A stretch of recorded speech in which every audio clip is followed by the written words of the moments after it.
राजधानी दिल्ली की 7 लोकसभा सीटों में से बची हुई 2 सीटों के लिए बीजेपी ने अपना उम्मीदवार घोषित कर दिया है। बीजेपी ने पूर्वी दिल्ली और उत्तर पश्चिम दिल्ली संसदीय सीट के लिए 2 पूर्व मेयर को मैदान में उतारा है। दूसरी सूची में बीजेपी ने पूर्वी दिल्ली नगर निगम के पूर्व मेयर हर्ष मल्होत्रा को और उत्तर पश्चिम दिल्ली सीट पर पूर्व मेयर योगेंद्र चंदोलिया को उम्मीदवार घोषित किया है। बीजेपी ने इस बार दिल्ली में अपने 7 मौजूदा सांसदों में से 6 को बदल दिया है।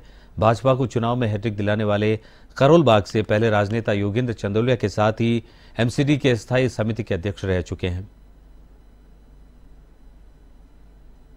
लोकसभा चुनाव के मद्देनजर जहां पार्टियां अपने अपने उम्मीदवारों की लिस्ट जारी करी है, वहीं भाजपा ने कल 72 सीटों पर अपने उम्मीदवारों की लिस्ट जारी कर दी है। दिल्ली की अब 7 सीटों पर लिस्ट जारी हो गई है। वहां आपको बता दूं, मनोज तिवारी को जहां तीसरी बार टिकट का मौका मिला, वहीं 6 जो कार्यकर्ता और निगम पार्षद रह चुके हैं उनको भाजपा ने मौका दिया। वही हमारे साथ है योगेंद्र चंदोलिया जी, जो निगम पार्षद रह चुके हैं 2 बार और साथ में मेयर एमसीडी के स्थायी समिति के अध्यक्ष भी रह चुके हैं। इनसे बात करते हैं। सबसे पहले सर आपको बधाई, और आपको एक भाजपा कार्यकर्ता को उठाया है सर ने, मोदी जी ने, तो कैसा लग रहा है सर आपको?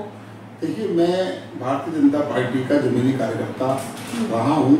1985 में कॉलेज की छात्र राजनीति से मैं बीजेपी में आया था, मंडल का मंत्री बना। 85 से लेकर आज तक पार्टी के छोटे से दायित्व से लेकर और आज मैं पार्टी का प्रदेश का महामंत्री हूँ। मेरे जैसे व्यक्ति को महामंत्री बनाना पार्टी के लिए मैं मानता हूँ कि मेरी बहुत बड़ी जीवन में उपलब्धि थी। और मैंने अपने जीवन में राजनीतिक क्षेत्र में काम करते हुए ये जरूर सोचा था कि कोई आदमी का लक्ष्य होता है कि मैं एक बार निगम पार्षद जरूर बनना चाहता हूँ। पार्टी ने मुझे जनरल सीट पर चुनाव लड़ाया और मैं 3 बार देवनगर निर्वाचन क्षेत्र से मैं 3 बार जीत कर नगर निगम का सदस्य बना। पार्टी ने मुझे यूनिफाइड स्टैंडिंग कमेटी का चेयरमैन बनाया 2 साल। जब 3 नगर निगम कर दी शीला दीक्षित जी ने, तो मैं नॉर्थ एमसीडी का स्टैंडिंग कमेटी चेयरमैन, उसके बाद मेयर, उसके बाद लीडर ऑफ हाउस रहा। उसके बाद पार्टी ने जब सारे पार्षद बदल दिए थे तो मेरी सीट भी महिला हो गई थी, तो मेरे परिवार से भी किसी को चुनाव नहीं लड़ना था, तो मैंने पार्टी के लिए काम किया। और उसके बाद पार्टी ने मुझे, जहाँ ये उत्तर पश्चिम लोकसभा में हमारे संगठन दृष्टि से 2 जिले आते हैं, एक जिले का मैं प्रभारी था। मैंने 2.5 साल वहाँ पर पोलिंग बूथ पर जाकर मैंने काम किया और उस आधार पर मुझे जो है पार्टी ने प्रदेश का जनरल सेक्रेटरी बनाया, जो मैं मानता हूँ कि ये भी मुझे बहुत बड़ा पद पार्टी ने मुझे सम्मान दिया था। और उस महामंत्री के बाद मुझे 4 महीने बाद ही अगस्त के अंदर मैं बना था और 4-5 महीने 6 महीने के अंदर मुझे पार्टी ने लोकसभा का टिकट दे दिया। प्रधानमंत्री नरेंद्र मोदी जी ने, अमित शाह जी ने, जेपी नड्डा जी ने, हमारे प्रदेश अध्यक्ष वीरेंद्र सचदेवा जी ने, तो मैं मानता हूँ कि मेरे लिए इससे बड़ा दिन कोई हो नहीं सकता। हर्षवर्धन जो है, डॉक्टर हर्षवर्धन मीनाक्षी लेखी, सभी का टिकट कटा, बड़े बड़े नेता है, लेकिन एक मेहनती कार्यकर्ता को भाजपा ने मौका दिया। 6 नए चेहरे हैं इस बार भाजपा ने जोड़े। मनोज तिवारी जी को तीसरी बार मिला है, तो सर क्या बहुत ही मेहनती कार्यकर्ताओं को मौका देती है, छोटे से बड़े से सभी को? डॉक्टर हर्षवर्धन जी का राजनीतिक जीवन बहुत बड़ा जीवन रहा है। 15 साल लगातार वह दिल्ली विधानसभा के सदस्य रहे, 2014 से लेकर, और 2000 अभी तक वर्तमान में सांसद भी हैं और भारत सरकार के मिनिस्टर भी रहे। लेकिन एक समय है कि पार्टी ने उनका उपयोग कहीं और करना चाहा होगा। यह मेरे और दिल्ली प्रदेश का विषय नहीं है, क्योंकि टिकट पार्लियामेंट्री बोर्ड तय करता है, प्रधानमंत्री जी तय करते हैं, नड्डा जी तय करते हैं, तो उनको जहाँ भी सम्मान होगा उनको मिलेगा। और इसी प्रकार से बाकी सांसदों ने भी अपने अपने क्षेत्र में खूब काम किए। लेकिन एक नियम है कई बार बदलने का, तो पार्टी नए कार्यकर्ताओं को प्रमोट करना चाहती है कि जिससे वे भी, अगर उनमें क्षमता है तो अपनी क्षमता का प्रदर्शन करें। करोल बाग जोन क्षेत्र से भाजपा की तरफ से 3 बार हैट्रिक दिलाने वाले पहले राजनेता हैं सर। इस बार संसद में आपका कदम होगा, आप जीत हासिल अगर करते हैं तो क्या इस इलाके के लिए आप कुछ नया करेंगे? क्या देखने को मिलेगा? देखिए, मेरा ये नई दिल्ली क्षेत्र है, मेरा जो निर्वाचन क्षेत्र है वो उत्तर पश्चिम लोकसभा है और भारतीय जनता पार्टी 3 बार तो 7 सीटों पर जीत चुकी है। 1999 के अंदर जब देश के प्रधानमंत्री अटल बिहारी वाजपेयी जी बने थे, तो दिल्ली की 7 सीटों पर भारतीय जनता पार्टी जीती थी।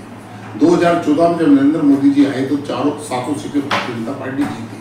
2019 के चुनाव में 7 सीटें भारतीय जनता पार्टी ने जीती और अब 2024 के अंदर की 7 सीटों पर रिकॉर्ड मार्जिन हमारी पार्टी के कार्यकर्ताओं ने, बूथ स्तर के कार्यकर्ताओं ने तय कर दिया है कि 5 लाख से ज्यादा वोटों से हम अपने कैंडिडेट को जिताएंगे। नरेंद्र मोदी जी को हम जिताएंगे। तो मुझे लगता है कि यह हमारे लिए कोई बहुत बड़ा रास्ता नहीं है, क्योंकि ऐसे रास्तों पर हम निकलकर जीत चुके हैं। क्योंकि जिस लोकसभा से मुझे पार्टी ने भेजा है 5.5 लाख वोट से हंसराज हंसी वहां जीत कर गए थे। जब 5.5 लाख से जीत कर गए थे तो हम तो भी 5 लाख की बात ही कर रहे हैं। उसके कुछ समय तो जब हंसराज जी जीते थे तब ना तो राम मंदिर था, न धारा 370 थी, न धारा 35A थी। ये जो 3 काम नरेंद्र मोदी जी ने जो किए हैं और 140 करोड़ देश के लोगों की लाभार्थी योजना के तहत आज इतने बड़े देश में लाभार्थी उन्होंने दिए हैं।